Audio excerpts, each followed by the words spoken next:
नमस्कार दोस्तों, मैं हूँ आशुतोष और आप सुन रहे हैं हॉरर पॉडकास्ट मेरे यानी आशुतोष के साथ। दोस्तों, आज मैं जो कहानी आपके लिए लेकर आया हूँ यह एक ऐसी कहानी है जो गांव से जुड़ी है और अलग है। कहानी शुरू करने से पहले वीडियो को लाइक, चैनल को सब्सक्राइब जरूर कर ले ताकि हमारी आने वाली मजेदार कहानियां मिस न हो। तो आइए हमेशा की तरह बिना देरी किए आज की पहली कहानी शुरू करते हैं। दोस्तों, मेरा नाम प्रीतम है और यह पहली कहानी मेरी ही है। शहर की चकाचौंध और भीड़ भाड़ में पला बड़ा मैं कभी भी भूत प्रेतों या चुड़ैलों की कहानियों पर यकीन नहीं करता था।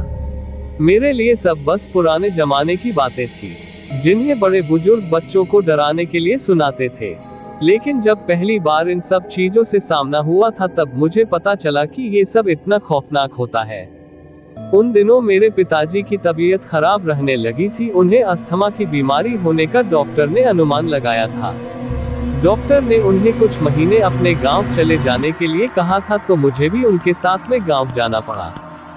गांव के बारे में कहूं तो उत्तराखंड की वादियों में बसा हुआ हमारा एक छोटा सा गांव है। मैं बचपन से ही ज्यादा कभी अपने गांव में रहा नहीं था, लेकिन जब रहा तो लगा कि मैं यहाँ पहले क्यों नहीं आया। मैं वहाँ पहले 2 हफ्तों में बहुत सी जगहों पर घुमा, उन्हें एक्सप्लोर किया, लेकिन मेरी दादी हमेशा मुझे शाम होने से पहले घर आने के लिए कहती थी। एक रोज मेरी दादी ने मुझे उनके साथ कहीं चलने के लिए कहा। उनकी कोई दोस्त बीमार थी। वो बहुत ज्यादा बीमार थी और इसलिए दादी उन्हें देखना चाहती थी। माँ को पिताजी का ख्याल रखना होता था, तो उनके साथ जाने के लिए घर में मेरे अलावा कोई नहीं था।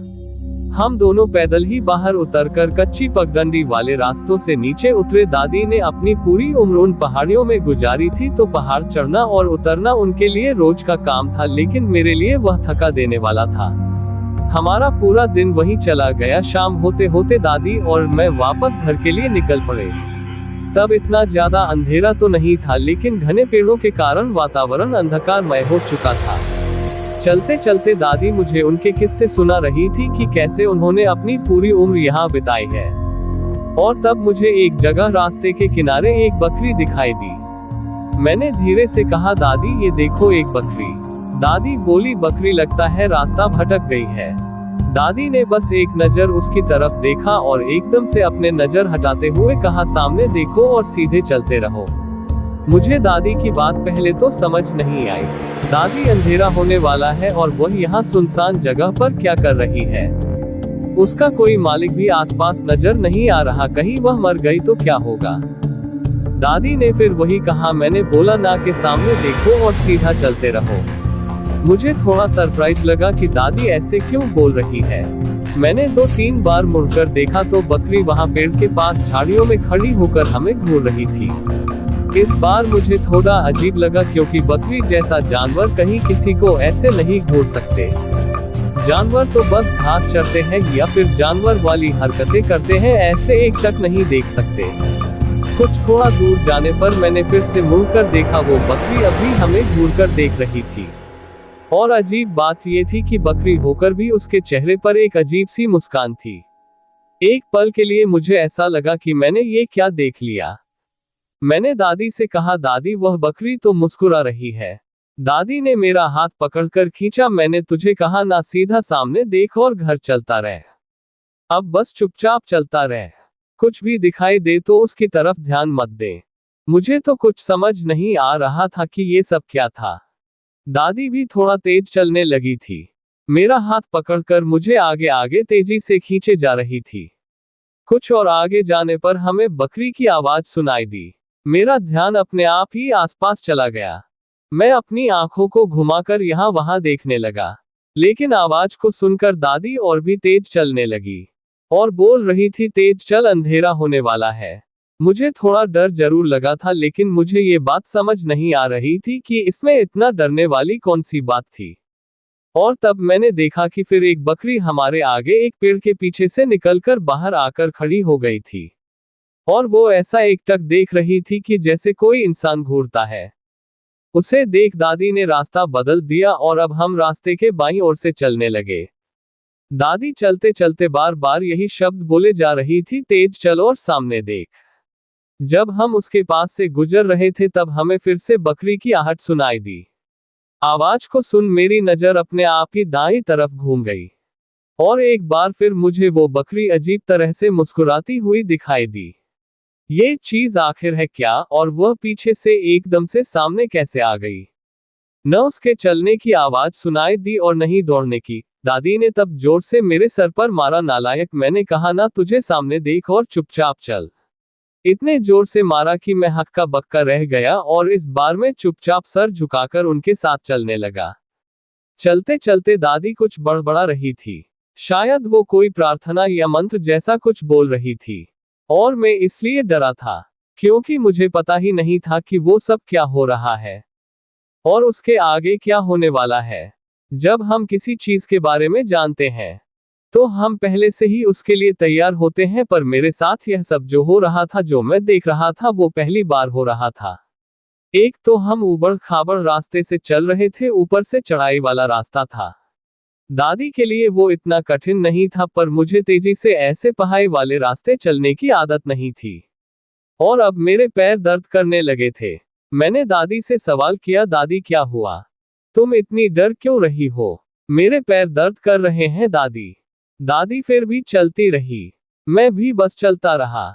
दादी ने बोला, जब तक कि हम इस मुसीबत से छूट नहीं जाते चलता रहे। मैंने बोला, मुसीबत मतलब क्या हम अभी मुसीबत में हैं? दादी ने एकदम से मेरा हाथ कसकर पकड़ लिया। चलते चलते वह एकदम से रुक गई। उसके अचानक रुकने से मेरे हाथ को शरीर को एक झटका सा लगा और कलाई खींच जाने से मैं दर्द से चीखा।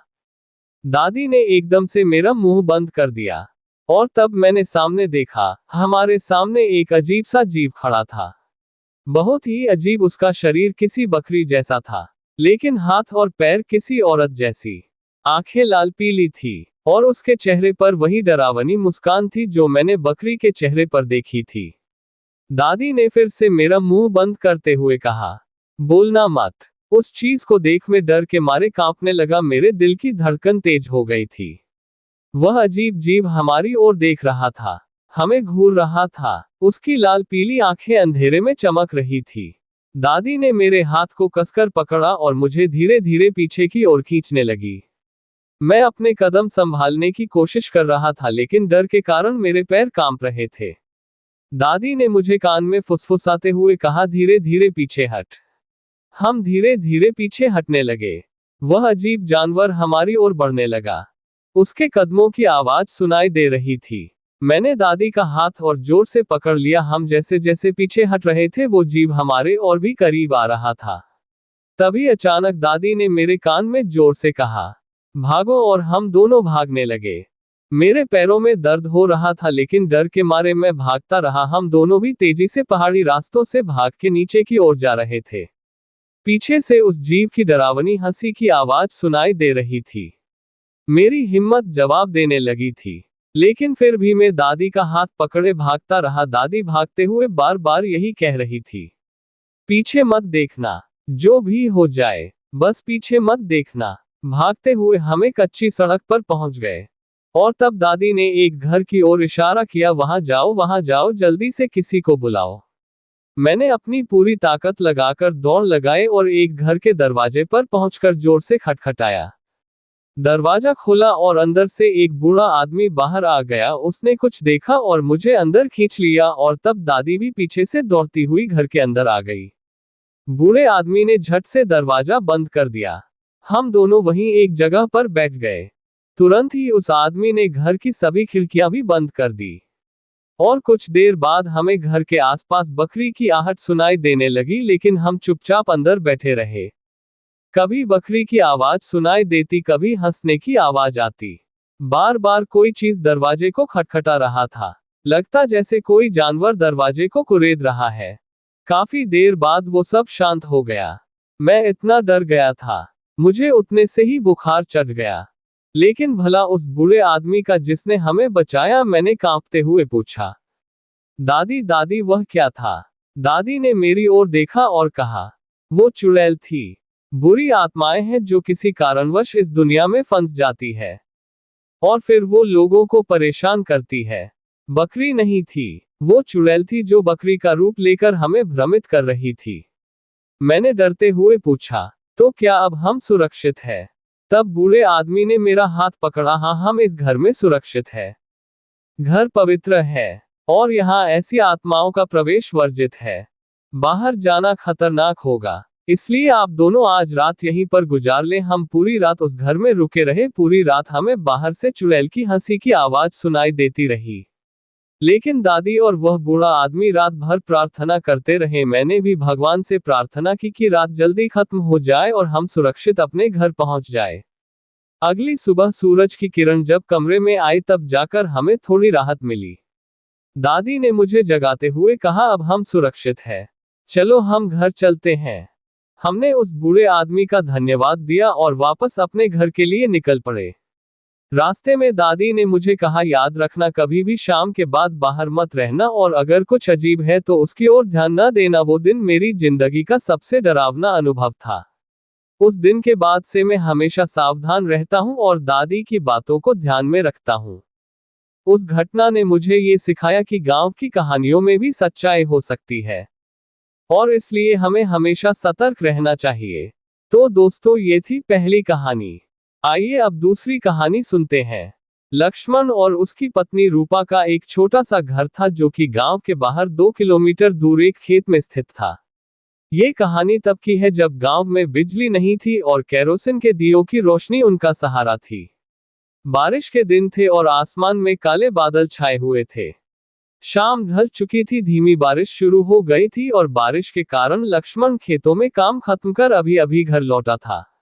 लक्ष्मण ने जब घर में पैर रखा तो देखा कि घर में भी अंधेरा है। अंधेरे कोने से कहीं खटपट की आवाज आ रही थी, लेकिन लक्ष्मण को कुछ भी दिखाई नहीं दे रहा था। उसने अपनी कमीज उतारकर कहा, अरे दिया क्यों नहीं जलाया? रूपा ने झुंझलाते हुए जवाब दिया, कहां से जलाओ, केरोसिन खत्म हो गया है। सुबह में कहा तो था केरोसिन लाने के लिए, तुम अब लौट रहे हो। लक्ष्मण ने फिर कोने में रखी केरोसिन की बोतल उठाए और कहा, तुम खाना बनाने की तैयारी करो, तब तक मैं केरोसिन लेकर आता हूं। लक्ष्मण एक खाली अनाज के बोरे का झोला अपने पर बांधकर वह गांव की तरफ जाने लगा। काले घने बादल आसमान घिर चुके थे और बारिश की बूंदें थोड़ी तेज हो गई थी। रह रहकर बादल गरज रहे थे, वर्षा टूटकर आसमान की काली चादर पर बिखर रही थी और यह और भी तेज बारिश का संकेत था। वैसे तो बाहर कुछ भी ठीक से दिखाई नहीं दे रहा था, लेकिन चमकती बिजली की रोशनी में सामने का दृश्य किसी कैमरा फ्लैश लाइट जैसा कुछ क्षण के लिए चमक उठता था। लक्ष्मण के लिए ऐसे अंधेरे में सफर करना कोई नई बात नहीं थी।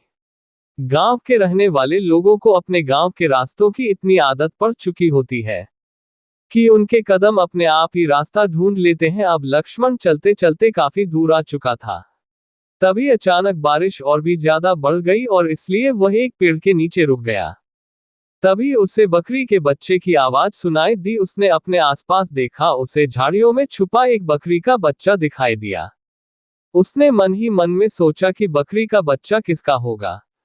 लक्ष्मण उसे अपने करीब लिया और अपने सिर पर बंधे बोरी के रेनकोट से बकरी के शरीर को ढक दिया और उस बकरी के बच्चे को पेड़ के नीचे खड़ा करके उसने कहा, तुम यहीं रुकना, मैं वापस जाते हुए तुम्हें अपने साथ ले जाऊंगा। और लक्ष्मण ने उस बकरी के बच्चे को वहीं एक सुरक्षित जगह पर छोड़ दिया। बारिश थोड़ी कम हो गई, वापस गांव की ओर जाने लगा। उसे गांव जाते जाते काफी अंधेरा हो चुका था। गांव में पहुंचते ही उसने अपने दोस्त प्रसाद का दरवाजा खटखटाया। कई बार दरवाजा खटखटाने पर अंदर से आवाज आई, कौन है? मैं लक्ष्मण प्रसाद। तब दोस्त ने दरवाजा खोला और देखा कि बाहर उसका दोस्त लक्ष्मण खड़ा है। इतनी रात को कैसे आना हुआ? लक्ष्मण ने बताया, घर में केरोसिन खत्म हो गया है और आग जलाने को माचिस भी नहीं है। प्रसाद की मां ने लक्ष्मण को घर के अंदर बुला लिया। उन्होंने उसे चाय पिलाई और तब तक प्रसाद ने उसे उसका सामान दे दिया। जाते जाते लक्ष्मण ने उससे कहा, अरे कुछ ढकने के लिए बड़ा सा थैला या बोरी वगैरह कुछ हो तो वह भी दे दो। तो प्रसाद ने पूछा, और भी कुछ लेकर जाना है क्या? और तब लक्ष्मण ने बताया, नहीं, बीच रास्ते में एक बकरी का बच्चा मिला है, बस उसे साथ लेकर जाऊंगा, फिर जब उसका मालिक आ जाएगा तो उसे दे दूंगा। ये सुनकर प्रसाद अंदर से बाहर आ गया। कहा, दिखाई दिया बकरी का बच्चा? अरे माजी, वहीं बीच रास्ते में बरगद के पेड़ के पास बारिश से बचने के लिए मैंने उसे वहीं अंदर छुपा दिया है। तभी प्रसाद की मां ने लक्ष्मण को एक काठी दे दी और उसे कहा, ये सिर्फ काठी नहीं है, उसके ऊपर का बंधा पत्ता हटा दो तो यह भाला बन जाता है। इसे अपनी सुरक्षा के लिए साथ ले जा। लक्ष्मण ने उनसे कहा कि उसे इसकी कोई जरूरत नहीं है, लेकिन फिर भी प्रसाद की मां ने अपनी बात पर जोर दिया और उसे वो ले जाने के लिए कहा। लक्ष्मण सामान लेकर वापस घर के ओर जाने के लिए निकल पड़ा। बारिश अब भी जारी थी। जब उसने आधे रास्ते को पार किया तब उसे भेड़िए की गुर्राने की आवाज सुनाई दी। लक्ष्मण भी पास के एक पेड़ पर चढ़ गया। उसे पता नहीं था कि उस पेड़ पर भूत रहता है, लेकिन तब भेड़िया अचानक से उस पेड़ की ओर देखकर जोर जोर से रोने लगा। लक्ष्मण को कुछ समझ नहीं आया कि यह भेड़िया उसे देख ऐसे क्यों रो रहा है, और थोड़ी देर बाद भेड़िया वहां से भाग गया। लक्ष्मण पेड़ से नीचे उतरा और फिर से चलने लगा। कुछ ही देर बाद वह उसी बरगद के पेड़ के नीचे आ गया जहां उसे बकरी का बच्चा मिला था। उसे देखकर बकरी का बच्चा उसके पैरों में आने लगा और लक्ष्मण को तब याद आ गया कि उसने इसे वापस जाते अपने साथ ले जाने का वादा किया था।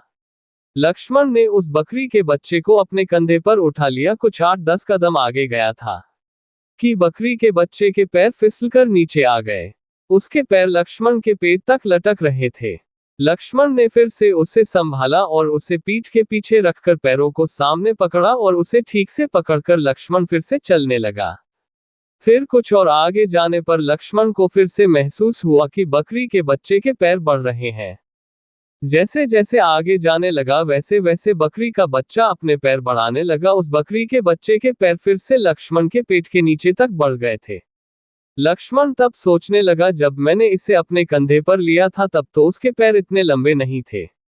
लक्ष्मण अंधेरे में भले ही ठीक से देख नहीं पा रहा था, लेकिन महसूस कर पा रहा था कि बकरी के बच्चे के पैर बहुत ज्यादा ही लंबे हो गए हैं। और यह बात लक्ष्मण के समझ में आते ही उसने तुरंत उसे जमीन पर पटक दिया। जमीन पर पटकते ही बकरी का बच्चा एक अजीब से भयानक रूप में बदल गया। उसे अपना रूप बदलते देख लक्ष्मण थोड़ा पीछे हट गया। वो एक भयानक दिखने वाली चुड़ैल थी और रूप बदलते ही वो चुड़ैल एक अजीब सी आवाज करते हुए बोली, तूने मुझे अपने साथ ले जाने की बात की थी, अब तो मुझे छोड़कर नहीं जा सकता, मुझे अपने साथ ले जाना ही होगा। ये कहते हुए उसने लक्ष्मण पर हमला करना चाहा और वह तेजी से उसकी ओर सरकने लगी। लक्ष्मण को तभी याद आ गया कि प्रसाद की मां ने उसे खुद की सुरक्षा के लिए भाला दिया है। उसने तुरंत ही भाले से बंधा ऊपर का कवर हटाया और उस काठी पर लगी नुकीली चीज को चुड़ैल के छाती में धंसा दिया। चुड़ैल ने जैसे ही भाला धंसा, वो जोर जोर से चीखने और चिल्लाने लगी। उसका शरीर एकदम से अकड़ गया, हाथ पैर सख्त हो गए और देखते ही देखते वह चुड़ैल किसी राख और मिट्टी की तरह बारिश के पानी में खुलती चली गई। चुड़ैल से बचने के बाद लक्ष्मण को घर आते आते बहुत रात हो गई थी। उसकी पत्नी रूपा अंधेरे में बैठी उसकी राह देख रही थी और तब रूपा ने उससे पूछा, आने में इतनी देर क्यों हुई। तब लक्ष्मण ने उसे रास्ते में उसके साथ जो कुछ हुआ था वो सब उसे बताया कि कैसे उसे रास्ते में एक बकरी का बच्चा मिला था जो कि चुड़ैल था। वो सब सुनकर रूपा को बहुत बुरा लगा। उसने लक्ष्मण को गले लगाते हुए कहा कि ईश्वर की कृपा है जो आपको कुछ नहीं हुआ।